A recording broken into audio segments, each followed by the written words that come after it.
Dear students, आज हम study करेंगे, डिस्कस करेंगे अबाउट डायमेंशनल एनालिसिस। तो देखा जाए क्या होते हैं डायमेंशनल एनालिसिस। जैसा कि हम जानते हैं, इसके पहले हम लोग यूनिट एंड मेजरमेंट में फिजिकल क्वांटिटी क्या होते हैं, उनके यूनिट क्या होते हैं, ठीक, और डिराइव्ड क्वांटिटी क्या होते हैं, एंड डिराइव्ड क्वांटिटी के यूनिट्स क्या होते हैं, एसआई यूनिट्स क्या होते हैं, इसके बारे में हम लोगों ने स्टडी कर लिया है, डिस्कस कर लिया है। तो हमें अब क्या करना है, on the basis of fundamental quantity क्या करना है, डायमेंशनल एनालिसिस को स्टडी करना है, डायमेंशनल एनालिसिस जानना है। तो यहाँ पर वर्ड आ रहा है एनालिसिस, मीन्स हमें करना क्या है, डायमेंशंस का एनालिसिस करना है। जो भी फिजिकल क्वांटिटी हैं उन सभी फिजिकल क्वांटिटी के डायमेंशंस का एनालिसिस करना है, स्टडी करना है।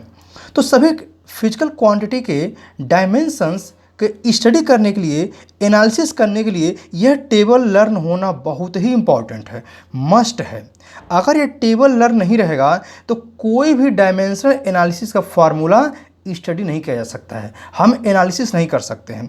इस टेबल के अकॉर्डिंग ही हम क्या कर सकते हैं, हम इस डायमेंशनल एनालिसिस को लर्न कर सकते हैं, डिस्कस कर सकते हैं। सिंपली ये पार्ट तो सभी लोगों ने देखा होगा, यहाँ पर यह पार्ट सभी लोगों ने देखा, बस यही पार्ट इसमें न्यू दिख रहा है। जैसा कि हम जानते हैं, सिंपली जैसा कि हम जानते हैं, यूनिट एंड मेजरमेंट में हम स्टडी किए थे about physical quantity. Physical quantity क्या होते हैं उसके बारे में स्टडी किया गया था। ये भी देखा गया था कि there are two types of physical quantity. First मिला था फंडामेंटल क्वांटिटी एंड सेकंड हमको मिला था डिराइव्ड क्वांटिटी, ठीक। तो यहाँ पर हमारे पास दिख रहा है 7 फंडामेंटल क्वांटिटीज: लेंथ, मास, टाइम, इलेक्ट्रिक करंट, टेम्परेचर, इसे थर्मोडायनेमिक टेम्परेचर के नाम से भी जानते हैं, luminous intensity, amount of substance. इनके एसआई यूनिट भी दिए गए हैं। तो हम क्या देख रहे हैं कि लेंथ जो फंडामेंटल क्वांटिटी है, इसका एसआई यूनिट क्या है, मीटर, यानी इसको मीटर मेजर किया जाता है, सिंबल एम यूज करते हैं। और इनके लिए जो डायमेंशन फार्मूला यूज करते हैं, लेंथ के पहले लेटर एल का यूज करते हैं, but always in square bracket या बिग ब्रैकेट। ध्यान रखना है कि dimensional formula always square bracket में ही पुटअप किए जाएंगे, ऑलवेज स्क्वायर ब्रैकेट में ही लिखे जाएंगे। अगर कोई स्टूडेंट क्या करता है, इसको स्मॉल ब्रैकेट का यूज कर लेता है या करली ब्रैकेट का यूज कर लेता है तो रॉन्ग माना जाएगा, उस पर नंबर नहीं मिलेंगे, उस पूरे क्वेश्चन को गलत मान लिया जाएगा। तो ध्यान रखना है, नोटेशन बहुत इंपॉर्टेंट है, नोटेशन बहुत इंपॉर्टेंट है। तो हमें क्या करना, ऑलवेज इसको बिग ब्रैकेट कहें या स्क्वायर ब्रैकेट कहें, उसमें यूज करना है। सिमिलरली मास, सेकंड हमारे पास जो क्वांटिटी दिख रही है, तो मास को हम किससे मेजर करते हैं, किलोग्राम में, यानी एसआई यूनिट क्या है, किलोग्राम है, जिसका सिंबल क्या है, केजी है, जिसका dimensional formula capital M square bracket में, एम कहाँ से, मास के पहले लेटर को लिया गया है। सिमिलरली टाइम, टाइम क्या है, टाइम को हम सेकंड में मेजर करते हैं, यानी एसआई यूनिट क्या है टाइम का, सेकंड है, इसको स्मॉल एस से डिनोट करते हैं। और इसके लिए टाइम के फर्स्ट लेटर जो है उसका कैपिटल टी यूज कर लेते हैं बिग ब्रैकेट में। नेक्स्ट क्या है, इलेक्ट्रिक करंट। तो इलेक्ट्रिक करंट जो होती है इसको किससे मेजर किया जाता है, ampere, means SI unit of electric current is ampere. इसको एम्पियर का जो पहला लेटर होता है ए, उसी का सिंबल कैपिटल ए के टर्म में, यानी इसे कैपिटल ए कहें या एम्पियर पूरा इस तरह लिखते हैं, ठीक है, स्मॉल में। और इसमें क्या करते हैं, इसका डायमेंशनल फार्मूला, अब यहाँ पर इसके पहले लेटर न लेकर के सिंबल का पहला लेटर जो हमारे पास जो सिंबल दिख रहा है ए, इसी को स्क्वायर ब्रैकेट में पुट कर देते हैं डायमेंशनल फार्मूला के लिए। ये थोड़ा लर्न रखना पड़ेगा कि फर्स्ट 3 जो दिख रहे हैं ये हमारे पास फंडामेंटल क्वांटिटी के फर्स्ट लेटर को यूज किया गया, जबकि हमारे पास इधर क्या दिख रहा है, यहाँ दिख रहा है कि यहाँ पर सिंबल को क्या किया गया, स्क्वायर ब्रैकेट में पुट कर दिया गया। सिमिलरली टेम्परेचर है, इसका एसआई यूनिट क्या होता है, केल्विन होता है, हम केल्विन मेजर करते हैं। डिग्री सेंटीग्रेड या फ़ारेनहाइट भी हम क्या करते हैं, टेम्परेचर को मेजर करने के लिए यूज करते हैं, बट एसआई यूनिट क्या है, केल्विन है, इसको हम क्या करते हैं, के से डिनोट करते हैं। ध्यान रहे यह ब्रैकेट बाय मिस्टेक लिखा गया है, एक ब्रैकेट यहाँ कुछ नहीं रह गया, यहाँ पर जैसे यह दिख रहा है वैसे यह रहेगा, ठीक है ना, बाय मिस्टेक लिखा गया है।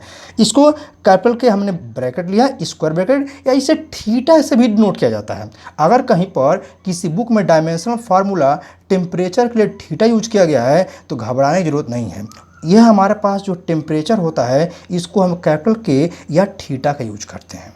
सिमिलरली लुमिनस इंटेंसिटी हमारे पास क्या है, नेक्स्ट फंडामेंटल क्वांटिटी है जिसका एसआई यूनिट क्या है, कैंडेला है। इसको हम सीडी, ध्यान रहे दोनों लेटर स्मॉल हैं, ये दोनों लेटर स्मॉल हैं, सीडी का यूज करते हैं सिंबल के लिए। और इसी सिंबल को जो हम क्या करते हैं स्क्वायर ब्रैकेट में पुट कर देते हैं तो ये हो जाता है डायमेंशनल फार्मूला। यहाँ भी स्मॉल लेटर ही यूज किया गया है।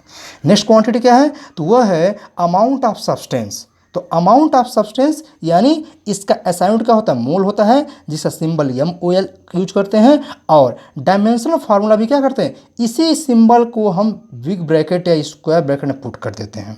तो हमने क्या देखा, हमें देखें कि फर्स्ट थ्री जो हैं इनके डायमेंशनल फार्मूला फंडामेंटल क्वांटिटी के फर्स्ट लेटर का यूज किया गया है, जबकि लास्ट के फोर जो हैं उनके सिंबल को हमने क्या किया, यहाँ पर बिग ब्रैकेट में पुट कर दिया है, जबकि केल्विन के लिए एक और हमारे पास है।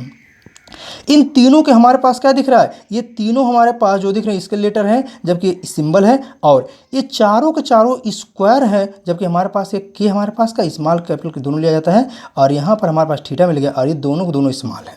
इसके अलावा इन पांचों में हमारे पास सिंगल लेटर यूज किए जाते हैं, जबकि यहाँ छठे नंबर पर 2 लेटर का यूज किया गया है, जबकि 7वें नंबर पर 3 लेटर का डायमेंशनल फार्मूला लिखा गया है।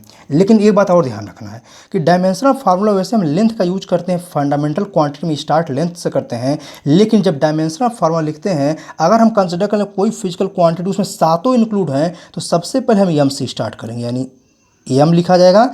एम के पावर हम ए मान लेते हैं, एल के पावर बी मान लेते हैं, टी के पावर सी मान लेते हैं, फिर क्या आएगा ए आएगा, ए के पावर हम डी मान लेते हैं, फिर हमारे पास यहाँ के आएगा, यहाँ पर डी ई मान लेते हैं, ये हमारे पास सी डी आएगा, तो हम इसको एफ मान लें, और ये हमारे पास एम ओ एल आ जाएगा।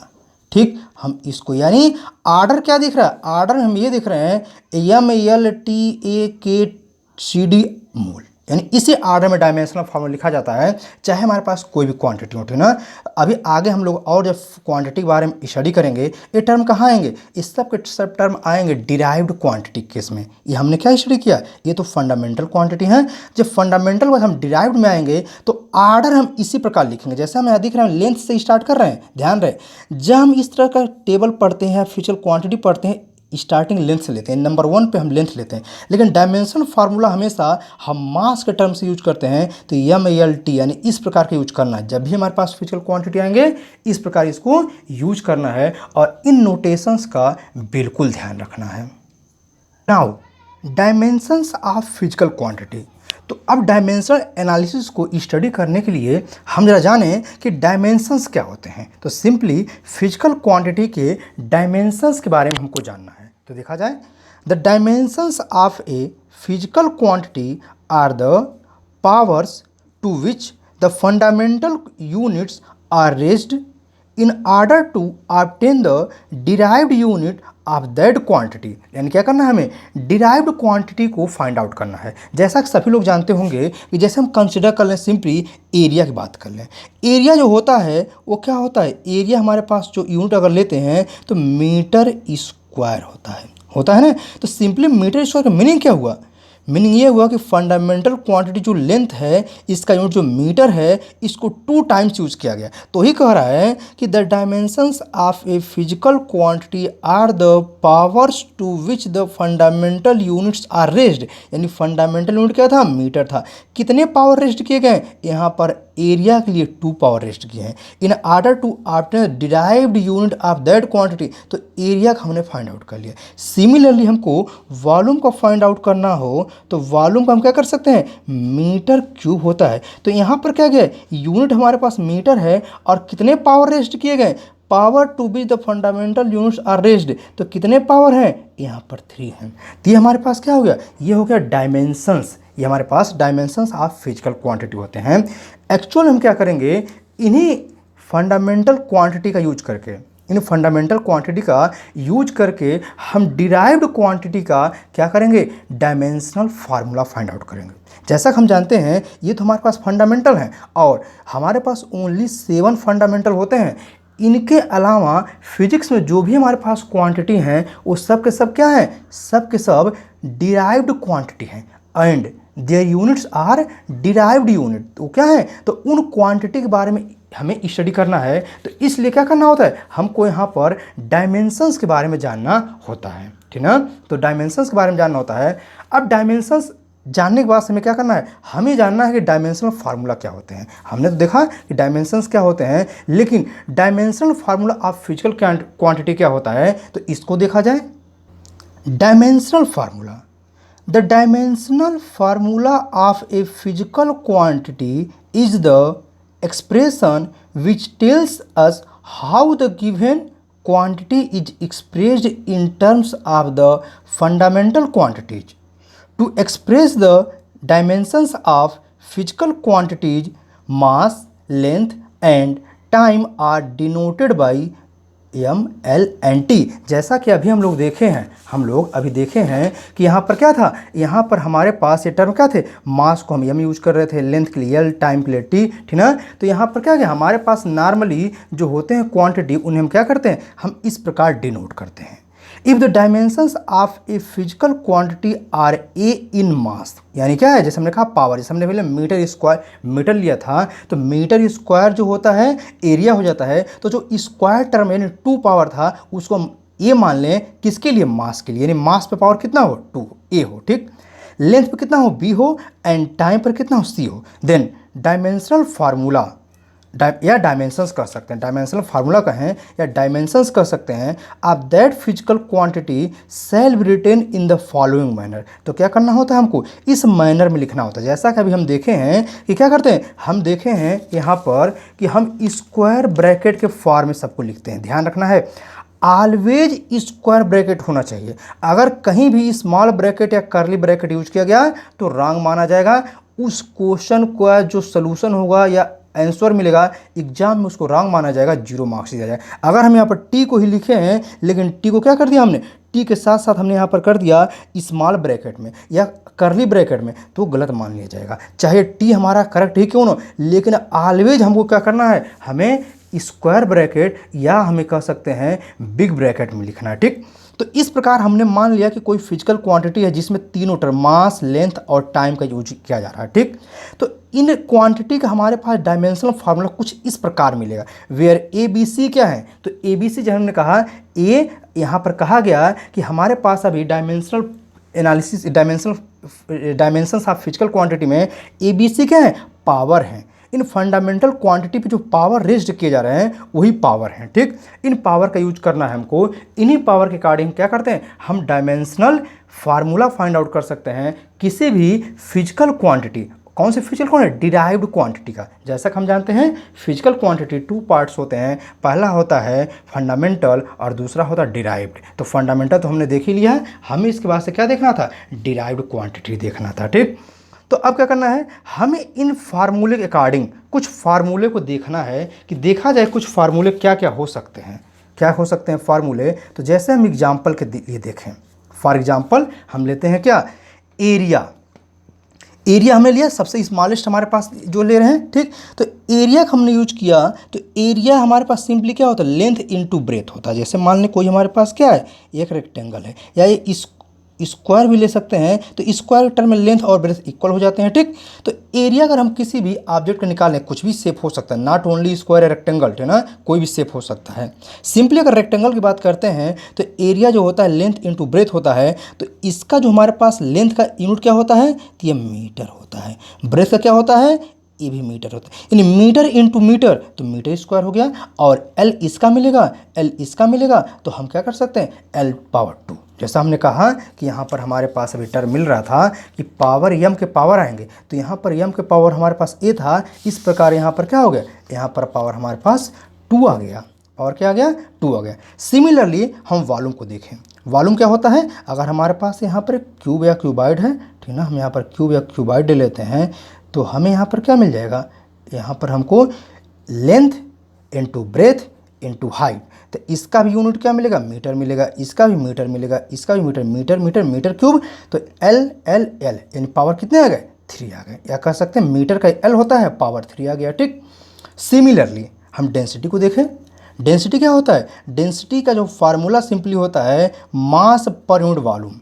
तो मास का यूनिट क्या होता है, केजी होता है, वॉल्यूम क्या होता है, मीटर क्यूब होता है, हमने यहाँ पर ऑलरेडी देखा है। ठीक, तो मास का हमारे पास डायमेंशनल फार्मूला एम होता है, मीटर का एल होता है, और यहाँ पर क्यूब पावर दिख रहा है। ठीक, तो एम एल माइनस 3, ठीक है, एम एल माइनस 3, ये हमारे पास मिलेगा क्या, डेंसिटी का डायमेंशनल फार्मूला। सिमिलरली हम देखें जरा यहाँ पर वेलोसिटी। वेलोसिटी का डायमेंशन क्या है, वेलोसिटी इक्वल टू होता है डिस्प्लेसमेंट अपॉन टाइम, या अगर यहीं पर हम स्पीड की बात कर लें, हम यहाँ पर स्पीड की बात कर लें, तो यहाँ पर क्या हो जाएगा, यहाँ पर हमारे पास डिस्टेंस आ जाएगा। ठीक, लेकिन सबको पता है कि यूनिट सबका सेम होता है, तो स्पीड अगर कर देंगे तो हमारे पास हो जाएगा speed equal to distance upon time. तो डिस्टेंस या डिस्प्लेसमेंट का यूनिट क्या होता है, मीटर होता है, टाइम का सेकंड होता है। तो डिस्टेंस का हमने डायमेंशनल फार्मूला यानी लेंथ का हमने क्या लिया है, एल लिया है, और टाइम का टी होता है एल टी माइनस 1 हो गया। ठीक, सिमिलरली हम नेक्स्ट क्वांटिटी देखें, एक्सेलरेशन। तो एक्सेलरेशन का वेलोसिटी चेंज या चेंज इन वेलोसिटी भी कर सकते हैं, यहाँ पर हम कह सकते हैं चेंज इन वेलोसिटी, ठीक ना। तो चेंज इन वेलोसिटी कह सकते हैं किसका, acceleration, change in velocity per unit time. तो चेंज इन वेलोसिटी यानी सिंपली वेलोसिटी तो होती है, तो वेलोसिटी हमने क्या देखा, मीटर पर सेकंड, तो मीटर पर सेकंड हो गया, अपॉन टाइम का सेकंड, तो इसको हम क्या लिख सकते हैं, मीटर पर सेकंड स्क्वायर लिख सकते हैं। तो मीटर का एल हो गया और टाइम का टी हो गया, और पावर 2 है तो पावर 2 हो गया, ये क्या हो जाएगा, एल टी माइनस 2। तो एक्सेलरेशन का मिल गया। ठीक, सिमिलरली हमारे पास यहाँ देखें नेक्स्ट क्वांटिटी क्या दिख रही है, तो नेक्स्ट क्वांटिटी दिख रही है हमको force. Force is very very important quantity in physics. तो फोर्स इक्वल टू क्या होता है, मास इनटू एक्सेलरेशन, सबको पता है formula F equal to M A होता है, फार्मूला होता है। ठीक, तो फोर्स का क्या हो गया, यहाँ पर force is equal to mass into acceleration. तो मास तो ये हमारे पास क्या है, फंडामेंटल क्वांटिटी है, तो केजी हो गया। एक्सेलरेशन हमने यहाँ फाइंड आउट किया, क्या है दिख रहा है, मीटर पर सेकंड स्क्वायर, तो मीटर पर सेकंड स्क्वायर। तो यहाँ पर केजी इसका आ गया, मीटर का एल आ गया, और टाइम का टी पावर 2 है तो 2 आ गया, और ये पावर हमारे डिनोमिनेटर से न्यूमरेटर में जाएगा -2, यानी एम एल टी माइनस 2। ये फार्मूला बिल्कुल लर्न होना चाहिए, फिजिक्स में हर वक्त इसका यूज किया जाता है, एवरी टाइम इसका यूज किया जाता है। ठीक, नेक्स्ट क्वांटिटी देखें, नेक्स्ट क्या दिख रहा है, वर्क। तो वर्क इज इक्वल टू क्या होता है, फोर्स इनटू डिस्प्लेसमेंट, सबको पता होगा फार्मूला जो फोर्स का होता है एफ इंटू डी होता है, ठीक ना। तो फोर्स इनटू डिस्प्लेसमेंट मिल गया, तो फोर्स का यूनिट हमारे पास डायमेंशनल फार्मूला, सॉरी फोर्स का जो यूनिट होता है न्यूटन होता है, और डिस्प्लेसमेंट का मीटर होता है। तो क्या मिल गया, वर्क का जो हमारे पास एसआई यूनिट मिल गया न्यूटन मीटर, इसे हम जूल के नाम से भी जानते हैं, इसे जूल के नाम से भी जानते हैं।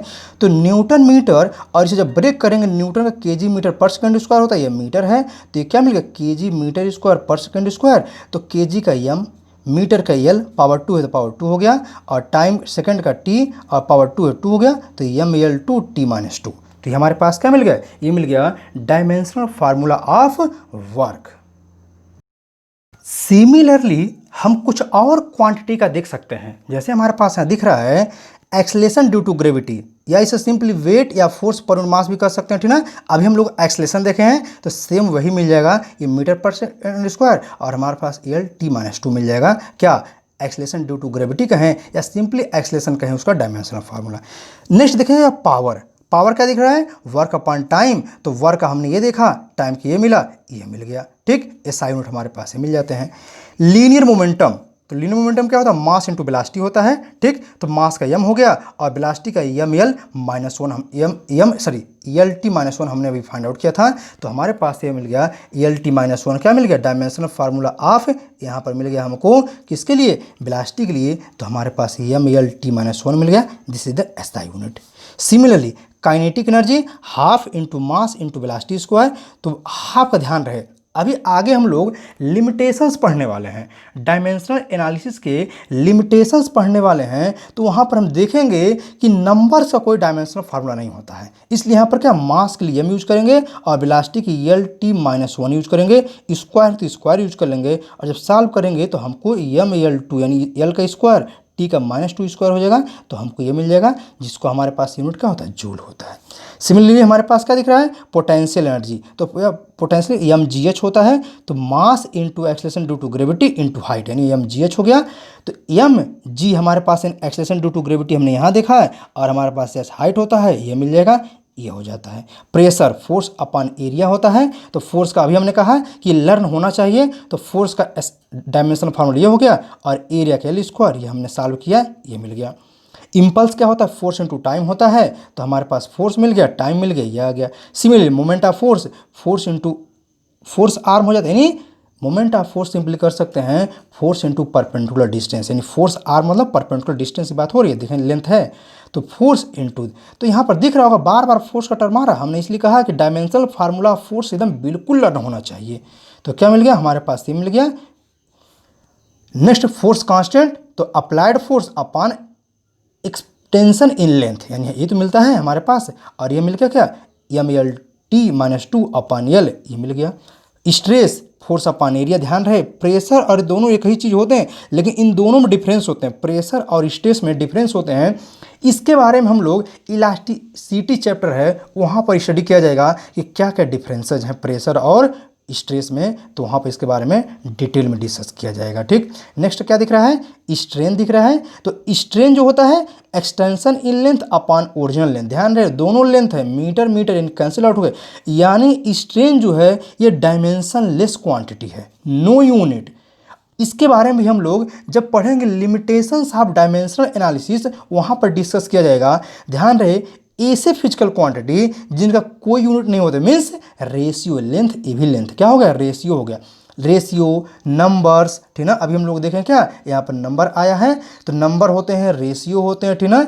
इन सब के डायमेंशन फार्मूला नहीं होते हैं क्योंकि इनका यूनिट मिलता ही नहीं है। ठीक, कोफिशिएंट ऑफ इलास्टिसिटी, ये भी हम लोग इलास्टिसिटी चैप्टर में पढ़ेंगे, स्ट्रेस अपॉन स्ट्रेन होता है, ये हमारे पास डायमेंशन फार्मूला दिख रहा है। ठीक, सिमिलरली हमारे पास यहाँ पर जो भी फंडामेंटल क्वांटिटी दिख रहे हैं, यहाँ पर जो भी फंडामेंटल क्वांटिटी हमको दिख रहे हैं, हम सभी फंडामेंटल क्वांटिटी को सिंपल वे में सॉल्व कर सकते हैं। जितने पास हमारे पास दिख रहे हैं, सरफेस टेंशन है, सरफेस एनर्जी है, वेलोसिटी ग्रेडियंट है, कोफिशिएंट ऑफ विस्कोसिटी है, ग्रेविटेशनल कांस्टेंट है, सबका हमारे पास यहाँ फार्मूला दिया गया है। इस फार्मूले का यूज करके हमें क्या करना है, इन सभी हमने बेसिक चीज़ों को फाइंड आउट कर लिया। जैसे हम देख रहे हैं चेंज इन वेलोसिटी है, फोर्स है, एनर्जी है, स्ट्रेस है, एक्सटेंशन लेंथ है, इन सभी के बारे में हमने पढ़ लिया, और इसके इस टेबल के अकॉर्डिंग हम क्या कर सकते हैं, इसका फाइंड आउट कर सकते हैं। ठीक, सिमिलरली हमारे पास कुछ टेबल में और भी दिख रहे हैं, इन सभी जो क्वांटिटी दिख रहे हैं, इनका डायमेंशनल फार्मूला हमें लर्न होना चाहिए, जानना चाहिए।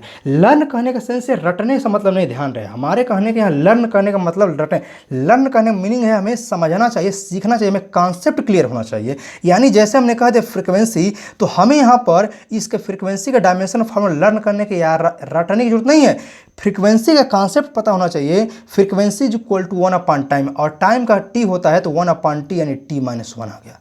हमें इस कॉन्सेप्ट का यूज करना है। यानी यहाँ पर लर्न करने का जो मीनिंग हमारा, हम जो है लर्न करने की बात करें, इसका मीनिंग ये है कि हमारा कॉन्सेप्ट ऐसा होना चाहिए कि हम जैसे यहाँ पर कहें एंगुलर वेलोसिटी, तो हमारे मन में अगर कोई क्वेश्चन पूछता है कि एंगुलर वेलोसिटी का डायमेंशनल फार्मूला क्या होगा, तो हम ये रट न रखें, हम क्या करें, हम फर्स्ट ऑफ ऑल अपने माइंड में ये जनरेट करें कि एंगुलर वेलोसिटी होता क्या है, तो एंगल अपॉन टाइम होता है। तो जैसा कि हम जानते हैं एंगल हमारे डायमेंशनल फार्मूला नहीं होती है, और टाइम यानी 0 हो गया, ये t हो गया, ये t मिल गया। ठीक, सिमिलरली हमारे पास और भी ढेर सारे यहाँ पर क्या दिख रहे हैं, यहाँ पर दिख रहे हैं derived quantity and their units. यहाँ पर हमारे पास इतने क्वांटिटी को हम दिखा रहे हैं। ठीक, इतने क्वांटिटी दिख रहे हैं और इनके यूनिट्स दिख रहे हैं। ठीक, इसी प्रकार देखा जाएगा तो एनसीईआरटी के बुक में भी लास्ट में जो अपेंडिक्स दिया हुआ है, वहाँ भी नंबर ऑफ फिजिकल क्वांटिटी दिए गए हैं और उनके डायमेंशनल फार्मूला भी दिए गए हैं। नंबर ऑफ फिजिकल क्वांटिटी दिए गए हैं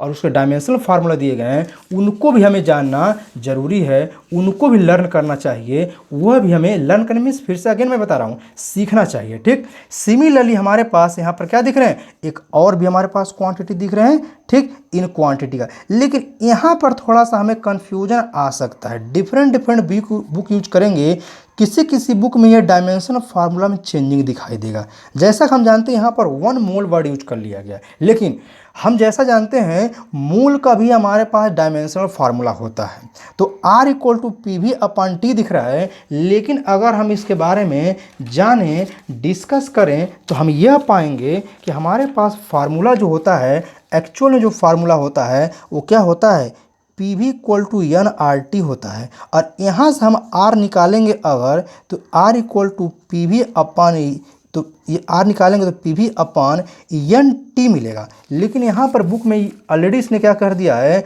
1 मोल वर्ड यूज कर लिया है। लेकिन ध्यान रहे 1 मोल हमारे पास क्या है, ये फंडामेंटल क्वांटिटी है, यानी यहाँ पर हमारे पास 1 मोल आएगा। ठीक, तो यहाँ पर हमारे पास क्या आएगा, मोल आ जाएगा वर्ड। तो यहाँ पर हम देखें तो जो डायमेंशनल फार्मूला हमको दिख रहा है, तो यहाँ पर हमारे पास ये टर्म में अपान यहाँ पर एक मोल वर्ड आ जाएगा। और जब मोल का हम यूज करेंगे तो हमारा डायमेंशनल फार्मूला कुछ ऐसा लिखा जा सकता है, यानी ml-1t-2, और यहाँ पर क्या दिख रहा है, यहाँ दिख रहा है L³ अपान, यहाँ पर ले सकते हैं ये थीटा है या केल्विन भी कर सकते हैं, हम केल्विन यूज कर लें। ठीक, और यहाँ पर हम यूज करेंगे मोल का। ठीक, तो अब यहाँ पर हमारे पास जो सॉल्व करने पर मिलेगा वो क्या मिल जाएगा, तो हमें मिल जाएगा ml2 और t-2। अब यहाँ पर थीटा का हमने के लिया है k-1, और यहाँ पर हम मोल -1 भी यूज कर सकते हैं। कुछ बुक में यही वाला फार्मूला दिया है, डिफरेंट बुक में क्या किए गए, राइटरों ने इनका भी यूज किया है। तो यहाँ पर दिख रहा है ml2 t-2 थीटा-1, यानी इतना ही तक दिख रहा है, यानी यहाँ पर k के हम थीटा-1 भी ले सकते हैं। ठीक, जैसा हमने ऑलरेडी बता चुका है। लेकिन यहाँ पर मोल टर्म आएगा, इससे ये अंडरस्टूड है, क्योंकि ये हमारे पास अमाउंट ऑफ सब्सटेंस को रिप्रेजेंट कर रहा है। 1 मोल ऑफ गैस कहें या 2 मोल ऑफ, जैसे अगर हम 1 kg की बात कर दें तो क्या मास का टर्म हटा देंगे, नहीं, मास का टर्म रहेगा। इसलिए ध्यान रखना है, एक कंफ्यूज होने की जरूरत नहीं है, बुक में लिख दिया है कोई बात नहीं, लेकिन अपनी तरफ से हमें यह करेक्ट कर लेना चाहिए।